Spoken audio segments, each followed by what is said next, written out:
your life first, and others in your life, and then yourself last. This is a real joy. Amen. Okay?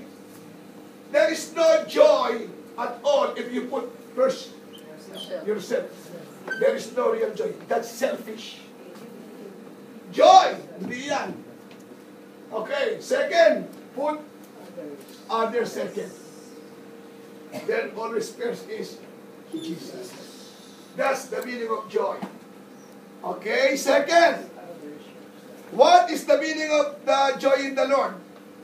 Okay, being produced by the Holy Spirit.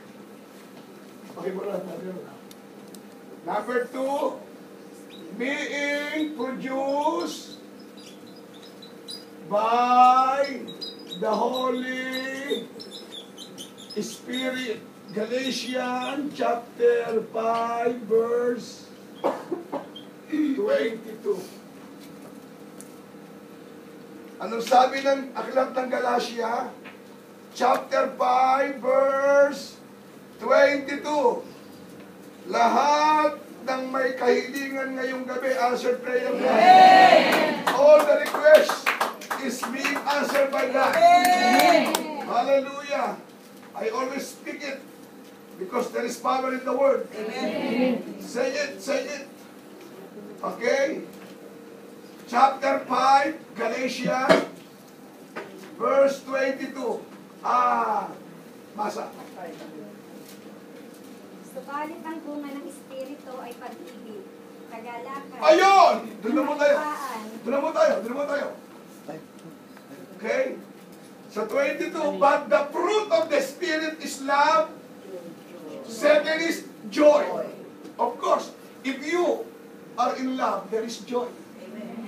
The people are in love to God, to somebody, is always enjoy, rejoice. Amen? Meron bang nagmahal na hindi nakalak? Sino sa inyo, who among you experience to love somebody? You love your wife. You love your wife. Sa gusta. So if you are in love, are you sad? Are you lonely? What is your reaction? Oh, that's it. So, the second meaning of joy in the Lord means being produced. So, joy is the fruit of the Spirit. Amen? Joy comes from the Holy Spirit. That's why I tell you, happiness depends on happiness. Joy depends on Jesus. Joy depends on the Holy Spirit. The fruit of the Spirit is joy. So, many people will only receive joy. Maraming tao, tatanggap na kagalakan kapag sumasayo yung Holy Spirit.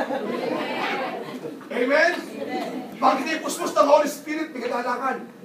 May kagalakan. Hindi mo kaya bigyan ang kagalakan mong yan. Amen ba? Kaya sasama ko habang kasal ko siya. Ang bunga ng Espiritu, kagalakan. Amen. Yan na hindi kaya mayaran ng pera. Amen. Amen? Ang gawa, ito, masaya rito, mga kapatid ko. Mga kapatid ko, masaya rito, masaya rito. Diyos, ang pinag-uusapan nyo, masaya sa gawain. Okay? So, pagiging pupunta ng mga ng kasino, ng madyungan, ng saklaan, ng mga sugalan, ng inuman, wala kang joy. Yung kagalakan mo doon, kasiyahan mo doon, pasamantala lang. Pag-uwi mo, lasing ka, wala kang pera, aaway mo asawa mo. Totoo, hindi. Bakit hindi tamaan ba? Okay? So, iba.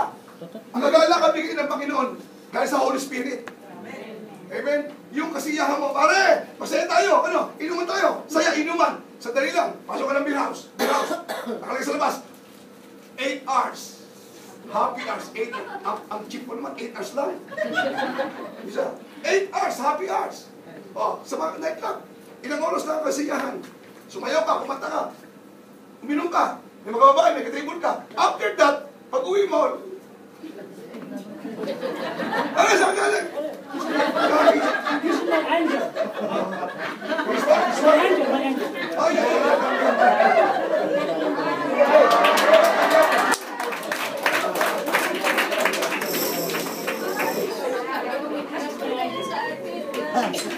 Here's your angel. His name is Joseph. From what country? Uganda. Glad to meet you. I am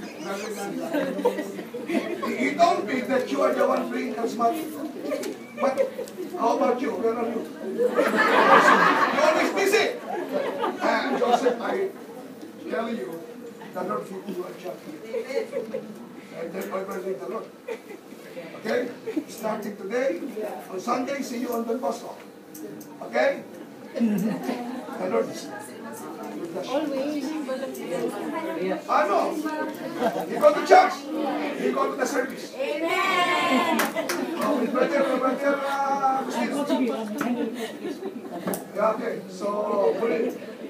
And I will bless him to God. God and count is being done in the Lord. And you're the one. God, take an instrument. So after this, we will pray for Uganda people, okay?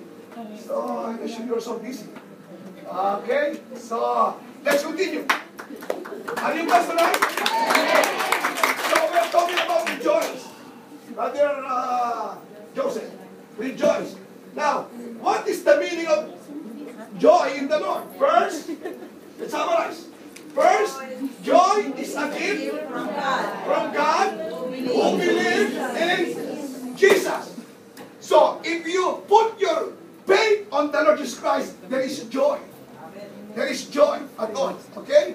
And Jesus, according to our topic, Jesus wants His joy to be with us always.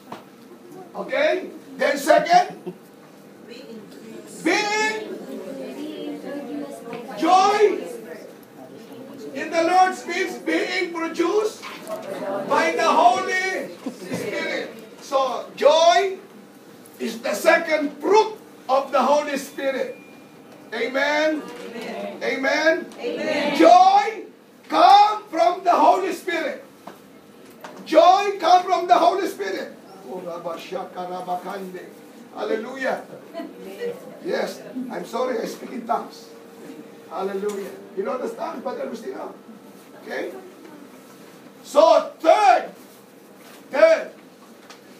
the meaning of joy, third, when you receive and obey to the Word of God, there is joy. Third, when you receive and obey the Word of God, there is joy. Okay? In John chapter 14, verse 15. John 14 to 15. Jesus said in His Word, John chapter 14, verse 15. In Tagalog first. Please read in Tagalog. Then I will read in English. Kung iniibig ninyo ako, tutuparin ninyo ang aking mga utos. If you love me, keep my commands. So, now, obedience is the key to rejoice. Obedience is the key. So, when you begin to receive the Word of God, when you begin to receive the Word of God and begin to obey, of course, there is joy in your heart. Amen? Always remember, obedience is the key. Now, when you obey, God will make a way. Amen. Hallelujah. Come on. Give Him praise. Okay, lift up your hands. Okay, two hands and begin to clap to the Lord. Amen, amen, amen, amen. Okay, I repeat. The meaning of rejoice in the Lord when you receive and obey the word of God. Very clear in John chapter 14 verse 15. Okay? If you love me, if you love Jesus, you must do what Jesus said in His word. Amen? It's, you know, if you are facing trials, problems, difficulties, so there is, you know, you are being lonely. Now, especially when you disobey the word of God, there is no joy in your heart. There is no joy in your heart. Why?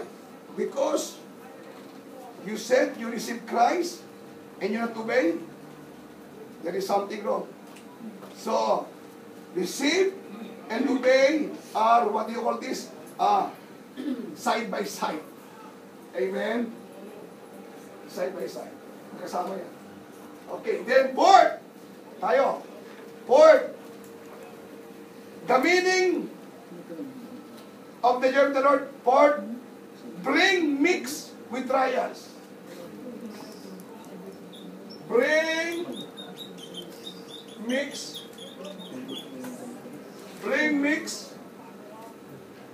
with trials you can experience. With trials you can experience. Okay. Meaning of joy in the Lord, bring mix with trials you can experience. James chapter 1 verse 2. Santiago, James 1:2. Okay. James chapter 1 verse 2. Santiago, James chapter 1 verse 2. What James said? My brethren, count it all joy when you fall into various trials. Sa Tagalog. Mga kapatid, magdala kayo kapag kayo dumaranas ng iba't ibang pagsubok. Oh, listen. My brethren, count it all joy. Sabi niya, when you fall into various trials. Your experience, Chowla, rejoice. Okay? You receive news, text from the Philippines, your husband get another woman, rejoice.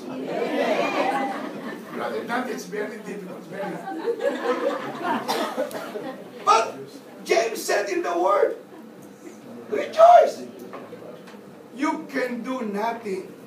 You are in Macau. So, what will you do? Or you receive the text? Mommy, I saw Daddy gising sa Macau.